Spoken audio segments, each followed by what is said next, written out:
Hi guys, welcome to Beauty in My Shame, my channel. I'm the founder of Beauty in My Shame. My name is Joshina Cheng. I know it's been so long for the 44 of us that have been around. For the newcomers, welcome to our movement. So today I've decided that I will begin by maybe giving a little bit explanation as to why we decided to go by the name Beauty in My Shame, because there's a lot of people have really asked me why Beauty in My Shame. So we found out about our HIV status in 2020.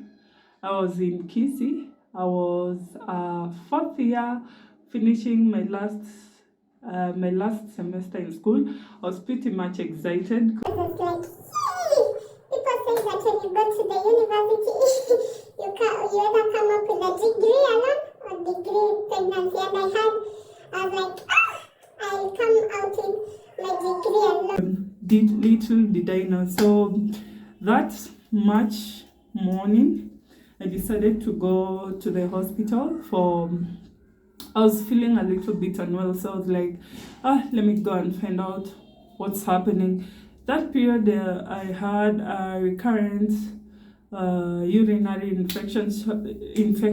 So I was like, hey, okay, what's up? What's popping? So Mimi, I think I can remember what I had worn that day.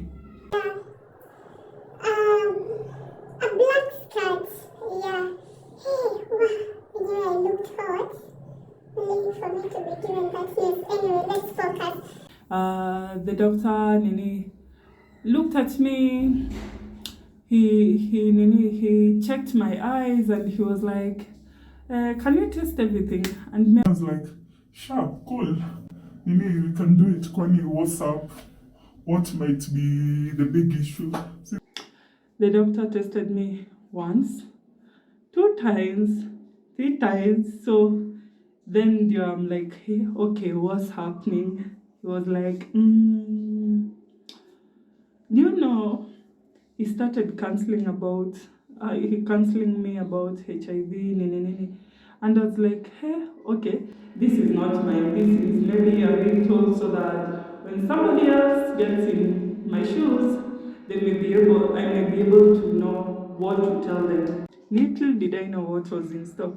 But then he insisted on the counseling. I was like, hey, okay, what's happening? And I just told the doctor, okay, so what's the results? Just tell me, I'm cool. He was like, you're HIV positive. Oh my goodness, I felt as if my world was coming to an end, but it did not end. See, here we are. But yeah, that is what I felt at that time. I also felt there was a little bit of shame that came with it, because I just thought of my father and the way, in my eyes, I usually feel I'm the pride and joy of my father. So I was like, oh my God, how am I going to tell this man? Oh my God, if you know me, you know I'm obsessed with my dad. I also started thinking about my mom. My mom had passed 12 years prior to that day with AIDS. So I was like, oh my God, no. I don't want to get to the point that she got, as in, I was like, I need to take my ARVs, I need to stay away from stress, I need to eat healthy. It's like she had given me a foundation before she died. In my mind, I was like, no, we will fight for ourselves. We will not get ourselves to where our mom was, because it was a tough moment for us, especially me, because I was young. That time I was in class 3 or 4. That's like 11, 10 years, I guess. And just imagine, my mom used to get sick to a point where she cannot even move in bed. So I was like, no, we are not getting to that point. We'll do everything to ensure we are good. So see, the doctors told me, you don't have to worry about it much. So do you think you're ready to start medication? I was like, hey, of course. immediately, with immediate effect. Why not? So I didn't get treatment from school. I got treatment in another hospital as they recommended me to a mission hospital in Kisii. So I told the doctor, let me first go ask for permission from the teacher, and also went home. I was like, I also want to go home and just freshen up. So I went to class. The teacher was just almost getting in class. Then I told him, but by that time, I feel I had not cried. I was just shocked. I was in shock. I feel like I was in denial or something. I'm not quite sure. So I told him, excuse me, today I want to be able to join you in class. And since I was that student, he was like, cool, sharp. So as I was starting to go to, as in Sasa heading to home, I just started bleeding. I guess that was also shock. I started bleeding, but it was not too much. It was just ile kashok tu, ile kadogo tu. So after that, I went home, I showered. I remember I wore my favorite shirt with black, my by then favorite black trouser, then to the hospital. So sasa in the mission hospital is when I was thoroughly cancelled. I was told, don't worry, you can live long. In all that I knew, because I was like, yes, I'm going to start my ARVs immediately with immediate effect. I was just like, ARVs now, there is no excuse. There was no, as in, that was a must. Forgive the noise. Watoto wako home, so they're playing outside. So anyway, so during that counseling session, what really stood out for me is how they emphasized on how the counselor emphasized on you can live your life. You don't have to tell anyone about it. Keep in mind, I love talking. So how was I supposed to keep this big thing out of my mouth from telling people? I was just like, hey, okay, this is going to be a tough one. But I was like, so there's still shame attached to living with HIV.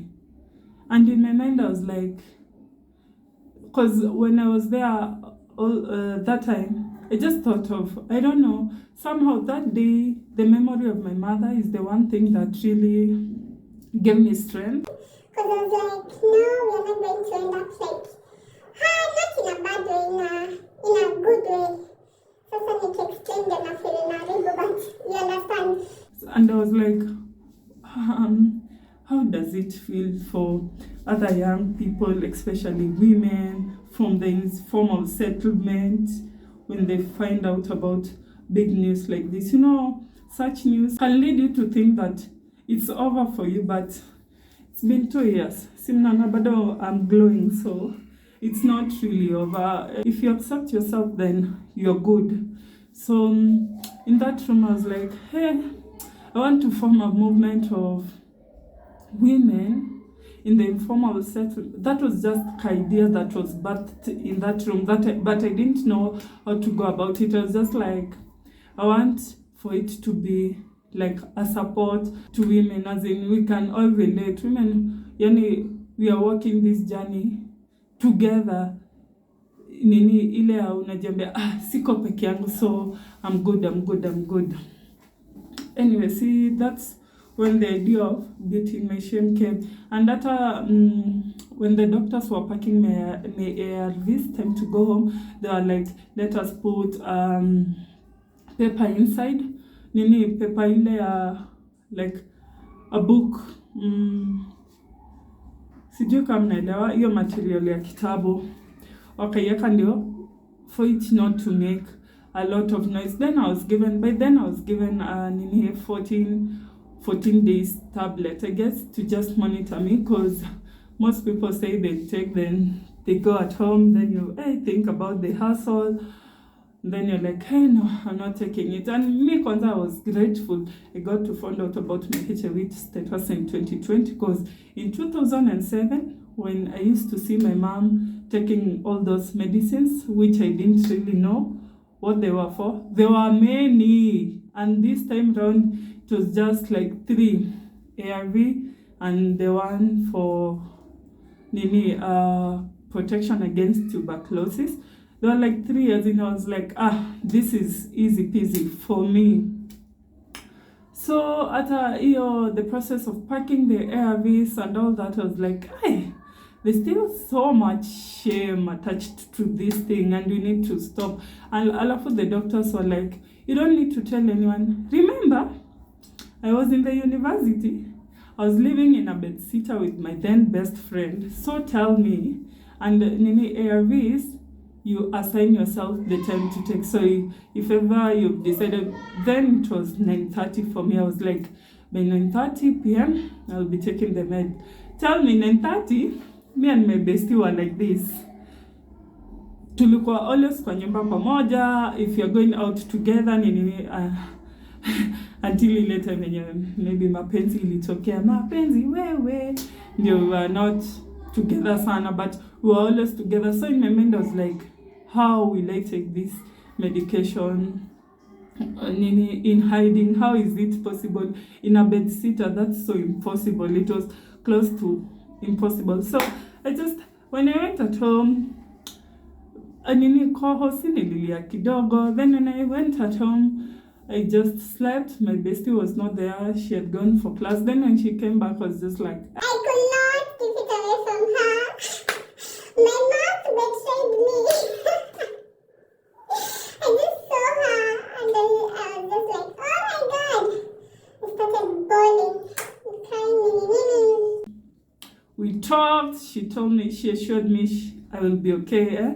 And we thank God for good best friends. Even though we might not be tight right now, but having good friends is very important because I will say she really came through for me during that season. So throughout that whole period, it took me like, we say 5-6 months to launch the thing, Beauty in My Shame, to finally say, yeah, we are going to call this Beauty in My Shame. Because throughout that period, in March, I had to go to Nakuru to live with family and stuff. And since I was not yet ready, I was like, I want to share this news when I'm ready for whatever results come, ready to be accepted, or ready to be kicked out of the family. Where you are a prodigal daughter, go away.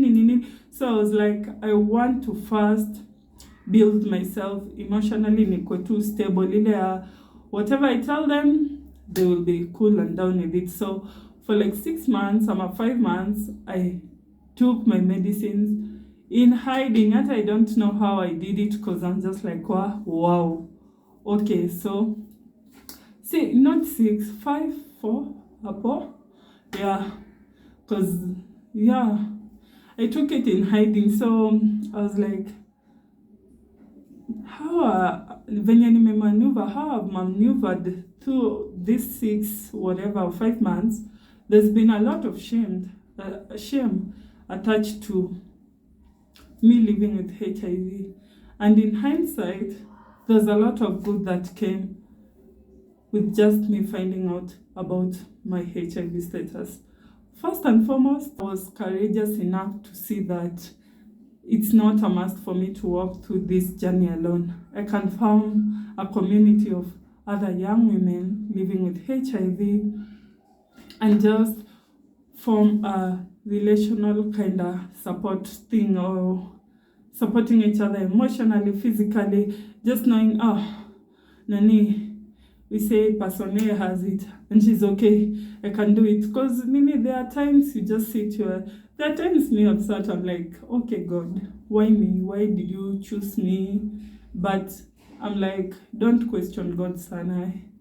He has a plan, and everything that happens to us, it's for a good reason. Some come with lessons, but also some come with blessings. So I chose this whole situation. As I looked at it at that, I was like, it had both blessings and lessons, and that's why I came up with beauty in my shame. There's beauty in my shame. It's not about the stigma manini, it's just finding the beauty in whatever struggle that one is going through in life. That is all about BIMS, BIMS. But in nini, usiangalie spelling wejiambie mwangaza BIMS. Yeah, so that's I hope sijaongea sana. I'm getting back to it. That was so much fun. So if you've watched until here and you've not subscribed, go subscribe. If you've not told your family, ama your friend, ama your circle about this YouTube page, please. And then mwambie kuna vitu poa. It's not only for people living with HIV, but it's for people who are struggling with something. There's beauty in whatever shame that, because nini squeeze hata ati I was depressed. People are, as in there's shame attached to depression. You're like, how? But that is a condition. So just finding how we can navigate through whatever the society has labeled as shame and finding the beauty of it. So yeah, if you loved the video, make sure to like, share, and yeah, see you next time. And yeah, I'm excited, guys. Bye.